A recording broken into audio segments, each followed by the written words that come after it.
What is going on, guys? Welcome to the kitchen.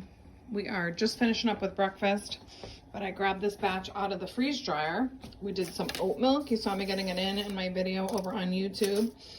This is going to be great to have because I do use my powdered milk and powdered buttermilk. I have powdered yogurt, sour cream. I use that stuff a lot in baking, so I'm glad to have oat milk. Did more bananas and apples, and the apples are amazing. They taste like apple sugar. I mean, they're just so good. I'm just gonna add them to this because I was actually gonna do the apples with that batch. This was eggcorn squash, and I had one, and I don't even want to have another one. I do not like them. I like all the pumpkin, which is why I thought this would be really good this way. I mean, I eat pumpkin for a snack. Like, it's so good and sweet. This, guys, I don't know what it was about this eggcorn squash. This I'm giving to the chickens. I mean, it's that bad. I don't even want to store it. And then the shredded cabbage and carrots. Last time I made coleslaw, I was like, I don't want to be eating coleslaw for a week. So I left some of it plain and just froze it flat, knowing I could just freeze dry it. This is what we ended up with. I topped this off with apples and like mixed it all up. And then we have this quart of apples, bananas, oat milk. I'm really happy with this. We'll put that in by the tea area. And then the carrots and cabbage. It's amazing how like a full tray consolidates down to 1 penny. Next on today's thing, because I have my Ninja out and dirty, I'm going to go ahead and blend up this sourdough because I'm getting ready to try to use it for the first time. And that's amazing because I did this last fall. All right, next up on my list was tea. So I made myself a chaga for tomorrow. And today I did a matcha green latte mix. And I actually already used my oat milk.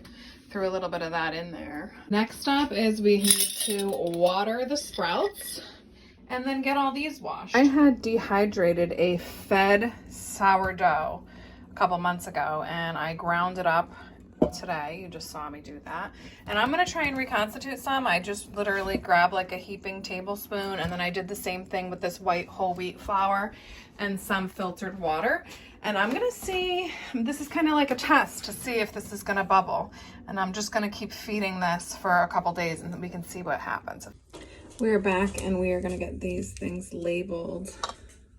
Sometimes I write first on some because I want to use them first. So this is going to get labeled pickled onion first because I forgot the bay leaf, and that will actually leach and change the color a little bit.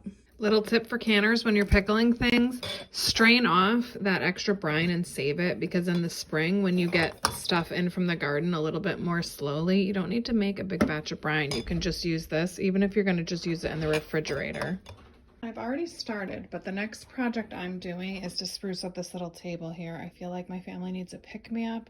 Here's what it looks like after: all kinds of candies, some granola, yummy treats, hot cocoa bombs, plus they got cards from their grandparents, so I think they'll be happy when they see this.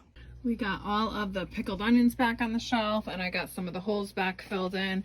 We had brought pickled onions and caramelized onions, apple and onions, all down here. And we also did, oh, right here, the balsamic onion jam. So lots of onions back on the shelf today. Lots of potatoes back on the shelf. And we still have some potatoes from the first batch to use over here. And I do have some dry canned. We will be doing more of those though because there's hardly any. New video tomorrow is going to be a pantry chat, the 31st one. It's frequently asked questions, so you'll want to subscribe or follow us because we have videos coming out every day for the whole month, so stick around.